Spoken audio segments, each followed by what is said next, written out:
Namaste, and welcome to our continuing series on the life divine with our brother Ranga.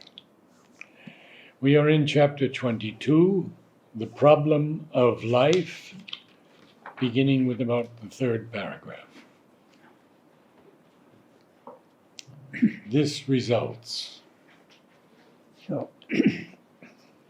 to give you the continuity, I just quickly read out what he has said earlier in the previous para. The problem of human life is this. He is a mental being, somewhat aware that he is part of the universe. But he has no knowledge of the universe, that not self. Man tries to know matter and be its master. He tries to know life and be its master. He tries to know mind and be its master.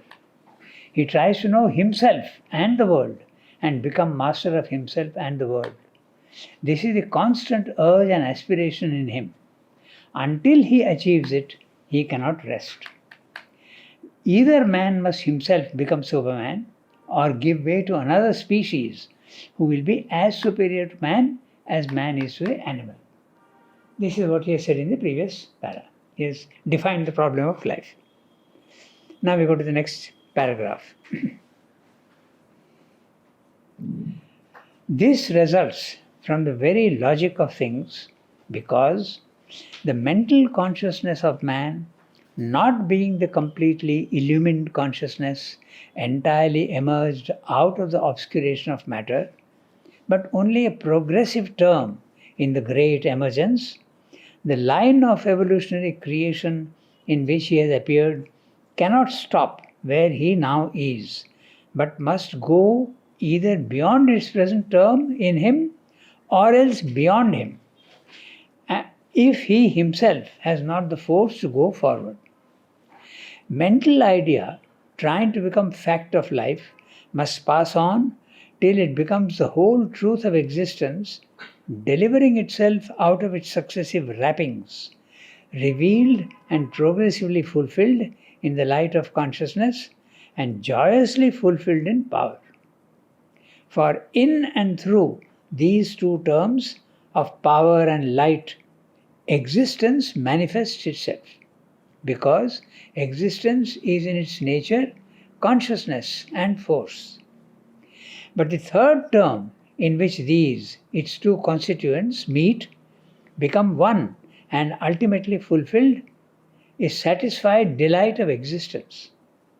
For an evolving life like ours, this inevitable culmination must necessarily mean the finding of the self that was contained in the seed of its own birth, and with that self-finding, the complete working out of the potentialities deposited in the movement of conscious force from which this life took its rise.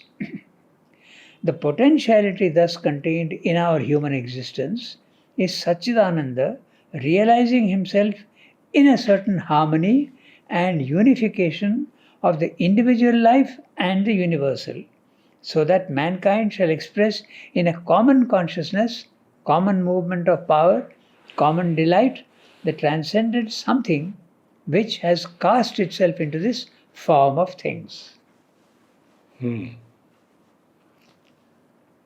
Not very difficult. No. It's quite clear. So, the first sentence says, this results from the very logic of things, because, he is explaining, the mental consciousness of man, not being the completely illumined consciousness entirely emerged out of the obscuration of matter, but only a progressive term in the great emergence, the line of evolutionary creation in which he has appeared cannot stop where he now is, but must go either beyond its present term in him or else beyond him if he himself has not the force to go forward. You will have to take up phrase by phrase because he puts in so much stuff. So, first thing is, this results from the very logic of things because mental consciousness in man, not being the completely illumined consciousness, entirely emerged out of the obscuration of matter. So, when can we say that mental consciousness has escaped the obscuration of matter? When can we say that? We can say that when it loses identification with body, mind, life and enters the self. Then you can say, now it is not subject to the obscuration of matter, because it has separated itself. He is saying matter, but it is also matter, mind and life. Matter, life and mind, yes. He escapes from the triple lower hemisphere, what he calls. So, out of the obscuration of matter, but only a progressive term in the great emergence. The great emergence is the ultimate escape from the clutch of matter, and he has only come halfway through. That's what he's saying. Emerged entirely out of the obscurity. And the line of evolutionary creation in which he has appeared cannot stop where he now is, but must go either beyond its present term. The present term is intellectuality. So he has to go beyond intellectuality. Beyond its present term in him, or else beyond him. He has to go beyond the mind. Okay. If he himself has not the force to go forward, he keeps repeating this in many places, that man has to change. If man cannot change, he will be replaced by another species. Does he continue this throughout the life? Yeah. The life divine? He says this repeatedly, he goes on saying, that there is a possibility. I don't know exactly what he means. Does he mean that all mankind will disappear, or it will become a static species like cats and dogs? Does he mean that? Like you have some monkeys, and not some, you have an entire species of monkeys, and out of them some became men. Similarly, mankind will be there, but some will, or else the entire Homo sapiens will be wiped out and something else. That's what No, I'm but that's wondering. what he's. That's the question he's posing. Yes, that's what I'm asking. Because in nature we have seen that the mastodon has disappeared, but the elephant remains. So like that, but so many other pterodactyl has disappeared. So is he saying that man will disappear, or that he will become a static species?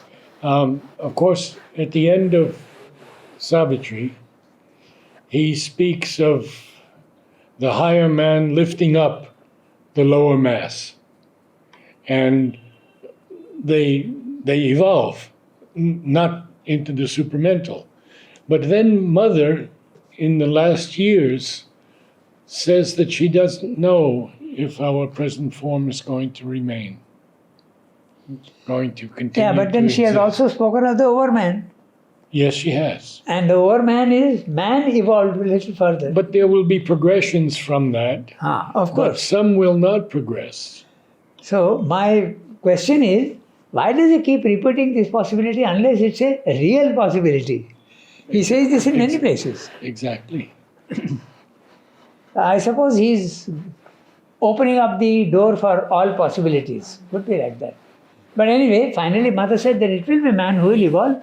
There will be an intermediary being. Man will first become like the yogis. They are far superior to us. But not the mass of man. Not mass, certainly not. But as far as the form is concerned, she had one experience in Algeria where she left all these, planes, and when she reached basically the border of the form and formless, so she saw this humanoid type form, and she said this is the most perfect form which has been created yet. So And she said it will remain, but she didn't it say at that will be in time. the subtle Yeah, physical. but there's only one experience mentioned by her of her new body in 72 in the agenda, in which the form is having the same shape as the human basic, form. yeah. It's a little different, but It's it's basically a without- human form. But without any man or woman in it. Yes. It's sex free Yeah. and There is another very interesting thing Broader also. shoulders and things like that. less, there won't be any regular digestive system. No. And there is another thing also that she has spoken about. And I used to think that it was somebody else, but now it's very clear in that book, Orwell, that book I have been reading. There it is mentioned clearly that Rijuta was the American lady who used to look after the correspondence with Americans. Okay? Yes, I know her well. Yeah, you know her well. She passed away, of course, here by the side, my neighbor. And she says that when she was sitting there, behind her, she saw her psychic being larger than the body. And then she says that it could be this that will become the supramental body. So there are so many possibilities. We don't know exactly how it will work Which out. is why Sri Aurobindo cautions us not to leap ahead with our Yes. thought Yeah, there are too many possibilities. and wait. Yes. In fact, he says that many times. He says that don't be in a hurry, let the Superman decide for itself. Yes. Because the possibilities are infinite. It's not something linear. That's why. Okay, we go to the next sentence. The line of evolutionary creation in which he has appeared cannot stop where he now is, but must go either beyond its present term in him or else beyond him if he himself has not the force to go forward. Mental idea trying to become fact of life must pass on till it becomes the whole truth of existence, delivering itself out of its successive wrappings.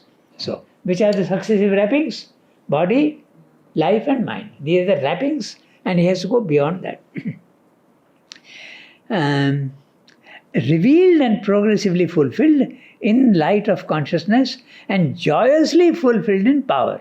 This is something that is very specific in Sri Aurobindo. He is not satisfied only with consciousness, but he wants also joy and power. Yes. This is something he goes on stressing. Why only have consciousness? It's only half the job done. Satchidanand, all. Yes, Satchidananda. He wants also, Chit Shakti Ananda. yes. And Mother says that the first sign of the supramental man will be power. Yeah. Has to be. How could it withstand the rest of the world? Yeah, it will need to protect itself. Exactly. Okay, so progressively fulfilled, joyously fulfilled in power. For in and through these two terms of power and light, existence manifests itself because existence is in its nature consciousness and force. But the third term in which its two constituents meet, become one and are ultimately fulfilled is satisfied delight of self-existence. So, Sat Chit Shakti Ananda. Existence is the substance which is manifesting. Consciousness is telling force to create the forms and come out and come down. But finally, it must be consciousness, force, and Delight. joy. And power, Yes. consciousness and force, yes, and also joy. Ananda must be there. Otherwise, Sri Aurobindo is not satisfied. Decap for delight. Yes, that's right. Satisfied delight. For an evolving life like ours, this inevitable culmination must necessarily mean the finding of the self that was contained in the seed of its own birth, and with that self-finding, the complete working out of the potentialities deposited in the movement of conscious force from which this life took its rise. So, we'll stop at this point. He is talking of the self.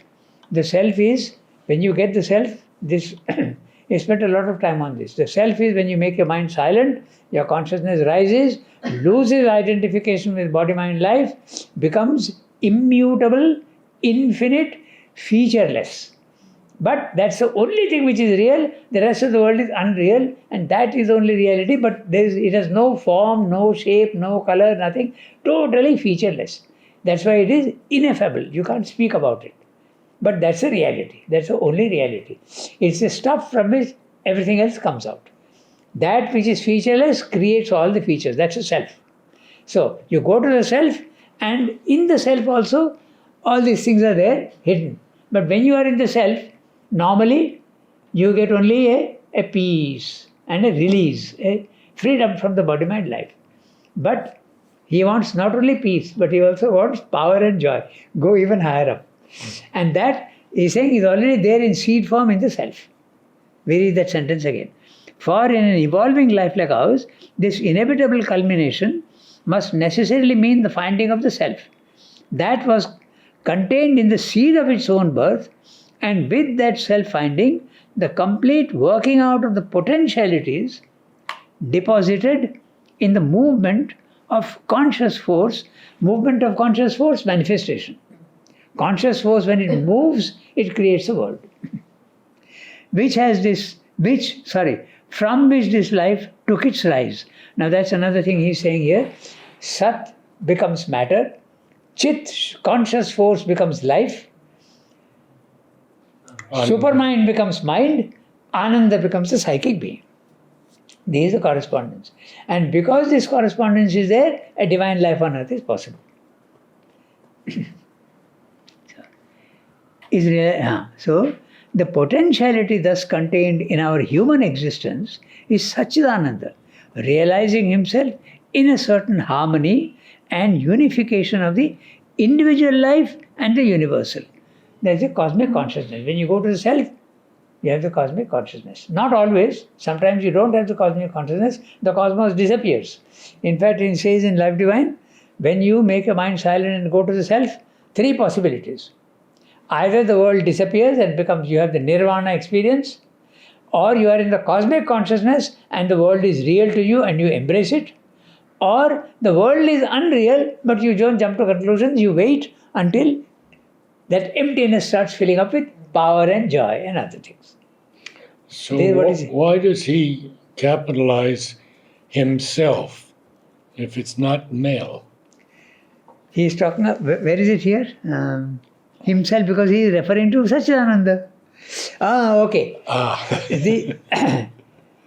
The final Satchidananda can take 2 forms, personal as well as impersonal. So, the Purushottama can be personal as well as impersonal. Not Satchidananda really, but it's an aspect of it. So, it can be personal as well as impersonal. If it is personal, he can say himself.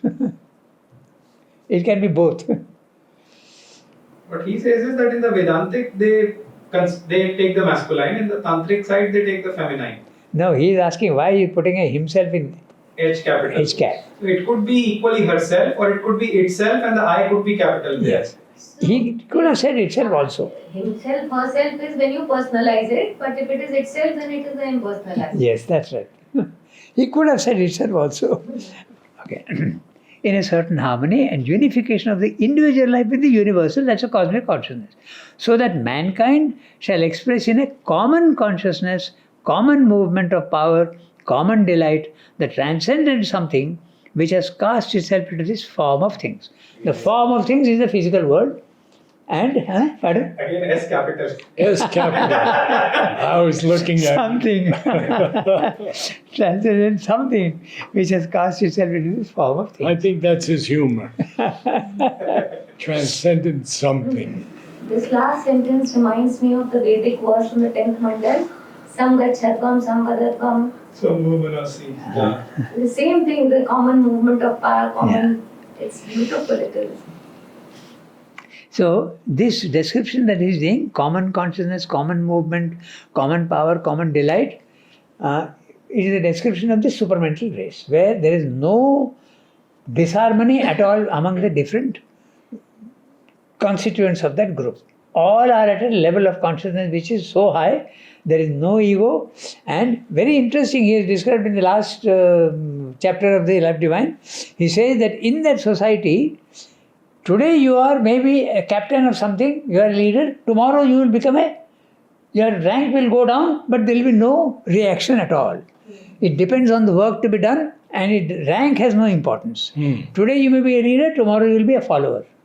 So such is the harmony that will prevail at that time. Interesting. So, we go to the next para. All life depends for its nature on the fundamental poise of its own constituting consciousness. For as the consciousness is, so will the force be. Where the consciousness is infinite, one, transcendent of its acts and forms, even while embracing and informing, organizing and executing them, as in the consciousness of Satchidananda, so will be the force, infinite in scope, one in its works, transcendent in its power and self-knowledge. I'll just tell you briefly what he is going to say in this para. He is going to describe the relation of consciousness and force in 4 states. Satchidananda, In the physical world, matter, life, mind, and finally supermind. He'll go to the supermind last. Okay, that's what he's going to describe. The relation between consciousness and force in these four aspects. So now he has described at the Satchidananda level. So if consciousness is infinite, force also will be infinite. Now he goes to the next. Where consciousness is like that of material nature, submerged, self-oblivious, driving along in the drift of its own force without seeming to know it, even though by the very nature of the eternal relation between the two terms, it really determines the drift which drives it, so will be the force. It will be a monstrous movement of the inert and inconscient, unaware of what it contains, seeming mechanically to fulfill itself by a sort of inexorable accident, an inevitably happy chance, even while all the while it really obeys faultlessly the law of the right and truth fixed for it by the will of the supernal conscious being concealed within its movement. This is a big thing, we'll come back to it because we'll take all one by one, we'll take all that. This is the second one. He's talking of consciousness and force in matter. Okay. Now, the next one. Where the consciousness is divided in itself as in the mind, sorry, not in the vital, but in the mind, he's coming. So, Satchidananda, matter, mind and supermind. These are the four he will discuss. Where the consciousness is divided in itself as in mind, limiting itself in various centers, setting each to fulfill itself without knowledge of what is in other centers and of its relation to others, aware of things and forces in their apparent division and opposition to each other, but not in their apparent division and but not in their real unity, such will be the force. It will be a life like that we are and see around us.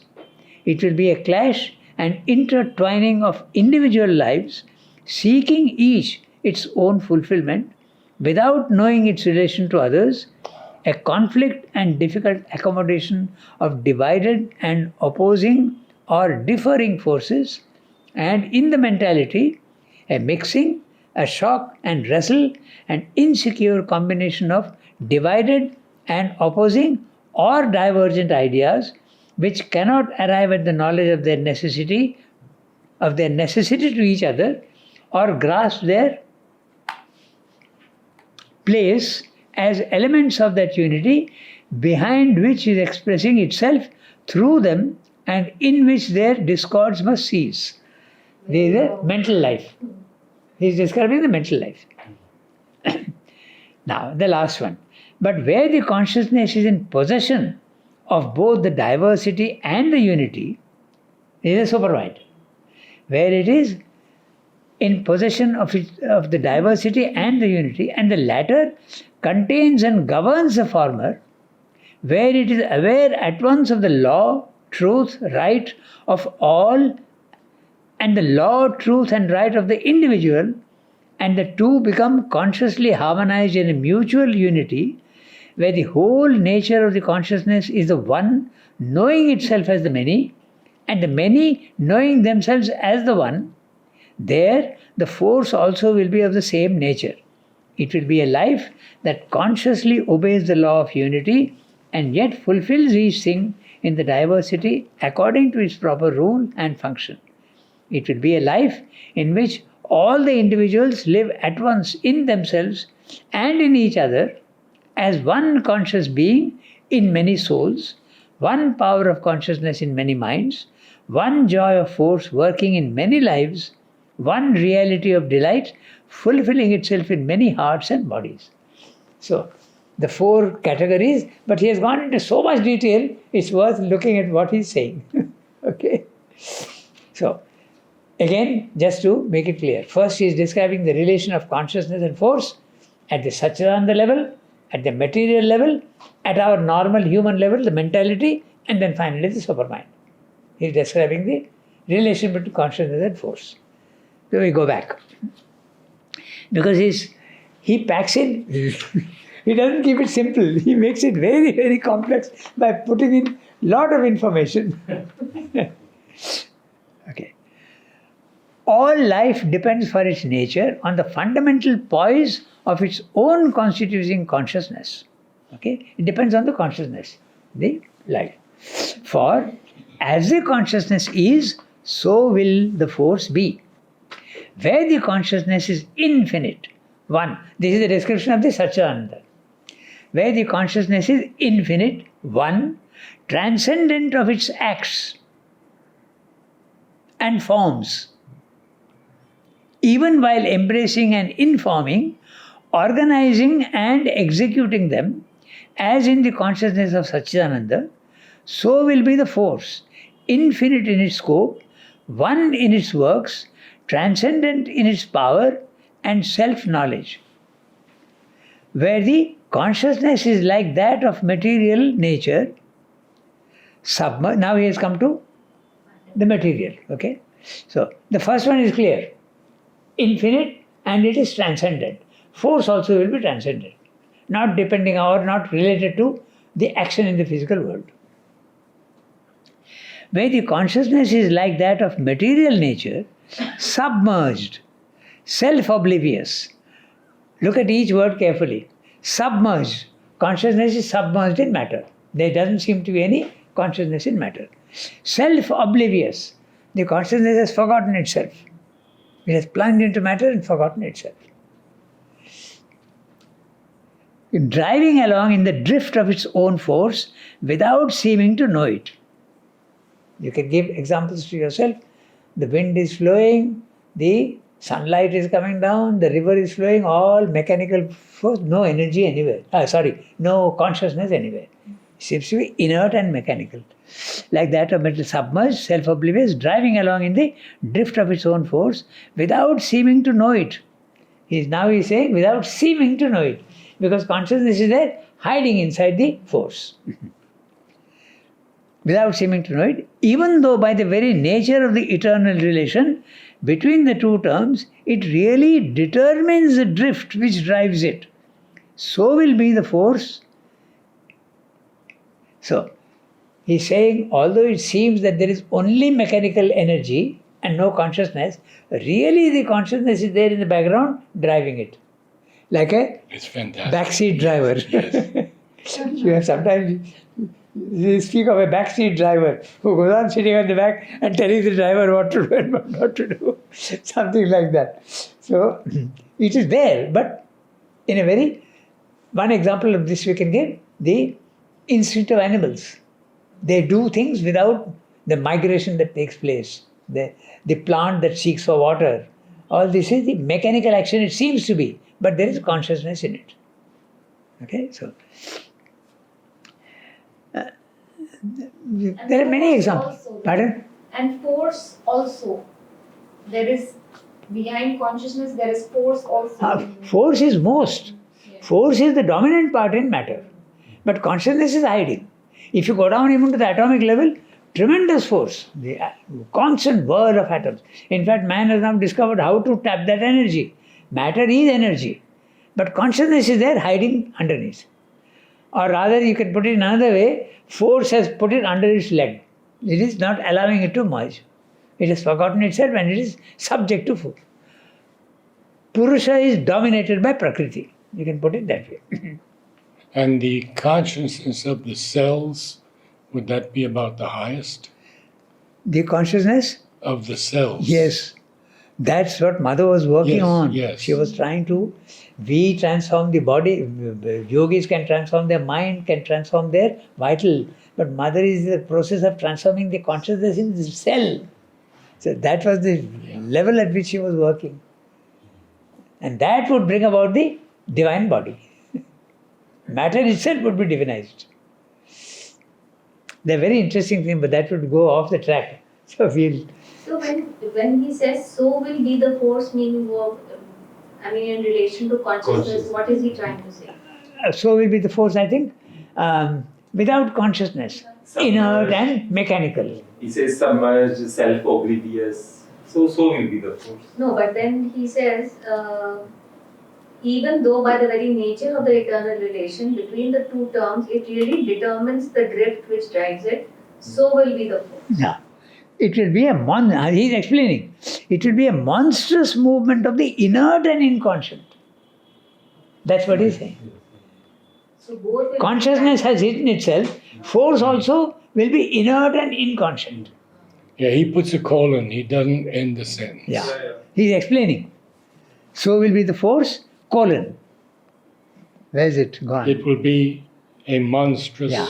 It will be a monstrous movement of the inert. You can picture to yourself the galaxies and the huge movement, constant movement, but inert.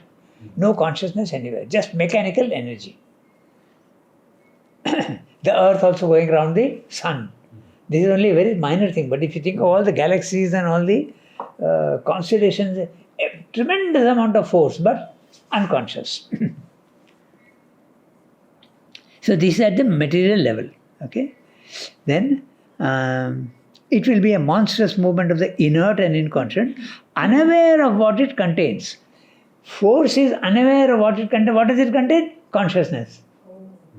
It contains consciousness, but it is not Yes. aware of consciousness. Yes. So, unaware of where it's gone. What it contains, seeming mechanically to fulfill itself by a sort of inexorable accident. Everything seems to be an accident. That's what science also says, that it is chance mutation they speak of. Everything is chance. But actually there is no chance at all. Everything is logically, there is a law of causality that fixes. There is no chance for him to say this. No accident also. And he uses seeming quite often. That's right, because it seems to be like that. Okay. So, seeming mechanically to fulfill itself by a sort of inexorable accident, and inevitably happy chance. You can consider it as an inexorable accident or an inevitably happy chance. It could be both. Okay. Achha, what does he mean by really seeming to fulfill itself? So whatever is the purpose is achieved. The force is not absolutely random, chaotic. It's not. It achieves what it's intending to do. Take the sun, for instance. I'm just one idea has come to me. The sun, the tremendous amount of energy it is generating, but it warms the earth. There's a purpose to it. So it fulfills what it is intending to do. But that intention is behind hiding. That's what it seems to be saying.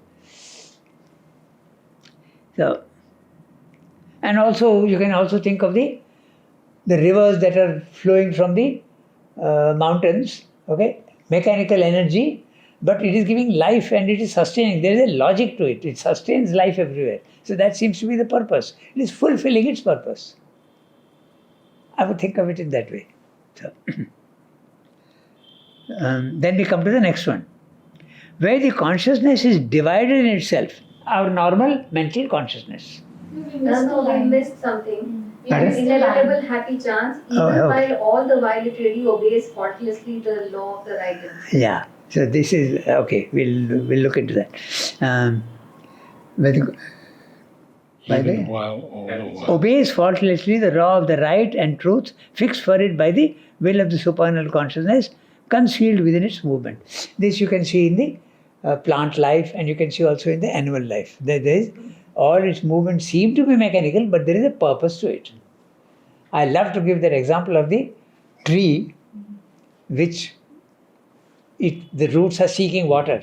Okay, it broke through a underground tank, concrete underground tank, and the roots went, and fine hair-like roots went into and was absorbing the water from there.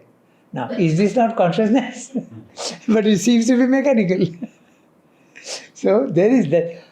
Obeying faultlessly, what's he saying? The law of Obeys right. faultlessly the law of the right and truth fixed for it by the will of the supernal consciousness concealed in the movement. But we can also say the same thing for less than plant, less. It can be for the, like you said, the river, even for the sun, Yes. even for the whirling of the Everywhere, solar everywhere. system, yeah. There is a purpose, and that purpose is hidden, not being. From behind, as I said, backseat driving, the consciousness is there. Okay?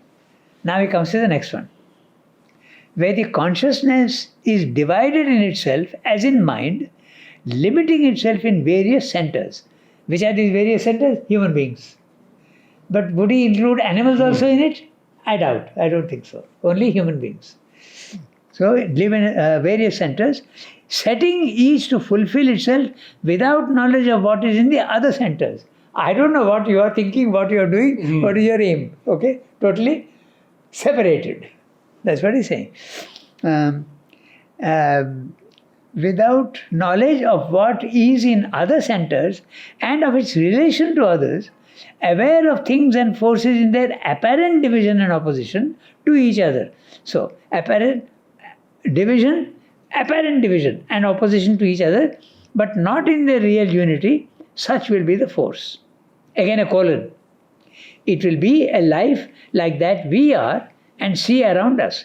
It will be a clash and intertwining of individual lives, seeking each his own fulfillment without knowing its relation to others, a conflict and difficult accommodation of divided and opposing and differing forces. Look at the way he has described. Three things. Divided, sometimes opposing, sometimes only differing.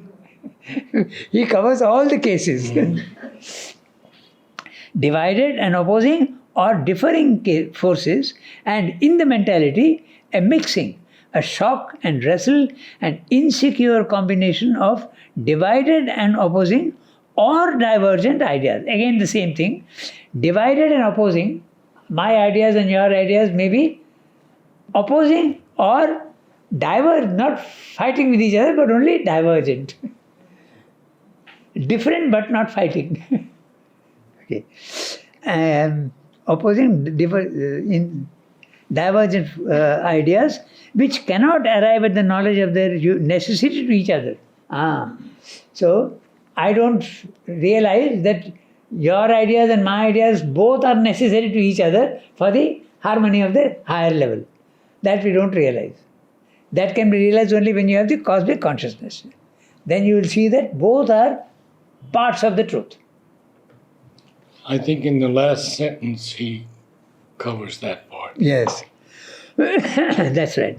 The knowledge of the necessity to each other or grasp their place as elements of that unity. That's right. So all differences of opinion, differences of action, all have elements in that unity. In fact, he says they are complementary aspects and not oppositions. They are complementary aspects.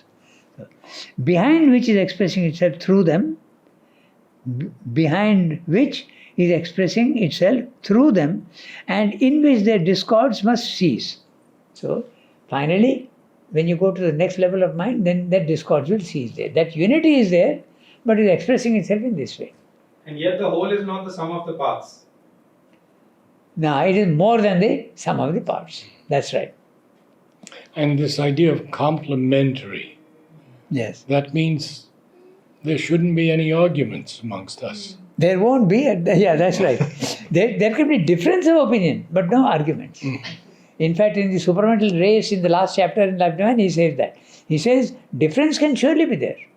You can think of one thing and I can think of another thing, difference, but there will be no clash. It will be a harmonious, different aspects of the same thing.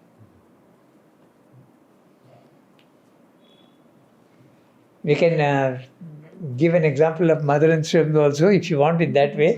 They are not super, but Mother was into music, okay? And Sri Aurobindo was into literature and poetry, different aspects. Maybe Sri Aurobindo didn't have much music in him, but Mother did not much appreciate mere literature as such. She mentioned one or two places somewhere. So, different aspects of the same thing. But no clash, only different aspects. So, now he comes to the last one. But where the consciousness is in possession of both the diversity and the unity, and the latter contains and governs the former, We'll read the whole paragraph, then we'll come back. Sentence.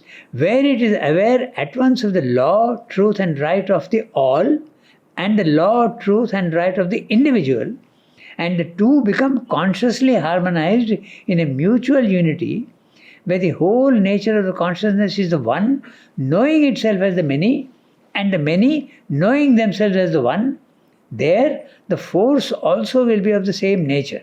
Again a colon.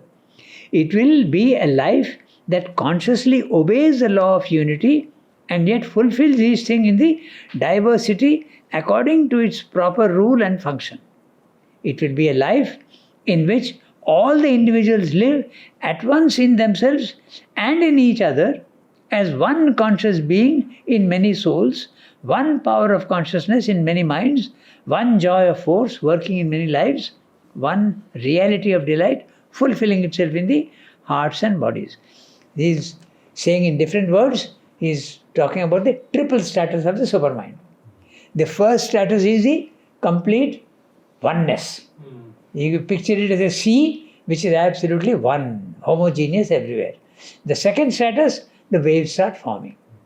And each wave is conscious that I am part of the sea, and that other wave also is part of the sea, therefore part of me also, which he calls the comprehending consciousness. Then finally you come down, the third level, each wave is beginning to forget that it is part of the sea. So this is what he is describing here, but both will be there. The wave will be conscious of the sea, and the sea also will be conscious that these are part of me. If the sea is conscious that all these waves are part of me, it is a comprehending consciousness. And if each, the all goes into each one and knows that it has gone into it, that is a comprehending consciousness. To put it in another way, the all, the many in the one is the comprehending consciousness. The one in the many is the apprehending consciousness. That's what he's describing here. But it's so beautifully written. Yes. Actually, it's very easy to understand. It's so beautiful. Yeah. So. Yeah, especially that last long sentence. Yes. His sentences are always long, and he goes on. If we would separate the sentences into smaller sentences, but he. So he does say that all the individuals Yes. live at once in themselves. Yes, and in each other. others. Yeah. That means I am fully conscious. Part of me is in you also. That's right. But we are still different. Yes, because it becomes cosmic individuality. And that cosmic individuality, I have an interesting way of explaining. Individuality is there without ego. So individuality is there, but it is everywhere. It's not limited to one body and one mind and one life. Okay? So I'll tell you, see whether it makes any sense to you. Okay? Take a grain of salt. It has got a clear form, shape, weight, color, everything. Individual. Right? It's got individuality. Put it into water. The form disappears. But has the individuality of the salt disappeared? No, it is there everywhere. So this is one way of explaining how the individual can become cosmic. The individuality is not lost. The ego is lost. So we can think of it in And that the way. form is disappeared. Yeah. So I feel myself one with you, everybody. And yet there can be individuality. There can be difference of force, there can be difference of consciousness, there can be difference of Ananda also. But you can also feel your Ananda is my Ananda. He is described in another place that he has described that your Ananda can be my Ananda. Just 1 minute. My own Ananda is one type of Ananda. Your Ananda is my Ananda, that is another type. I feel that your Ananda is my Ananda. Third type, your Ananda, the Ananda of the relation between you two is also my Ananda. He has described that somewhere else. So much of cosmicity. So this is the description he is giving of the supramental world. He says many souls Yeah, that's right. Many minds, Yes. many lives. Yes.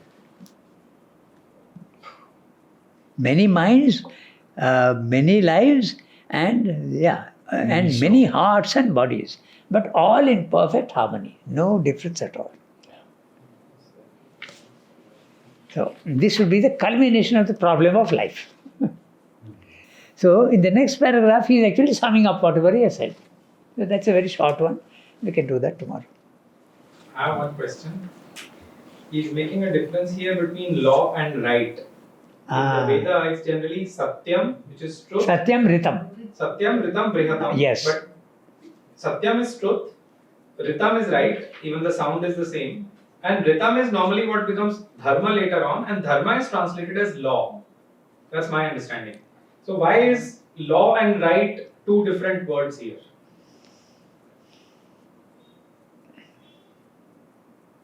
Law is clear. No? The causality. If one thing linked to another one, that's the law. That is clear. This will produce this will produce this will produce this. There's an order in which there's no chaos. That's what I mean by law. Okay? But right, if you oppose it to wrong, maybe you will get some idea of what that right is. I like to do that. If you think of the opposite, then you will get the significance of this is. That which is right. I think law is connected with the right. Yes, because And in the Veda Brihat it is is said that vast. Ritam is basically in the world of manifestation. That is where truth becomes Ritam only in the world of manifestation, because you have come into space and time. So something may be good, but at the wrong time again it becomes wrong. Something may be in the right time, but it is the wrong act, it becomes wrong. So it is in terms of time and space, Sati becomes Ritam.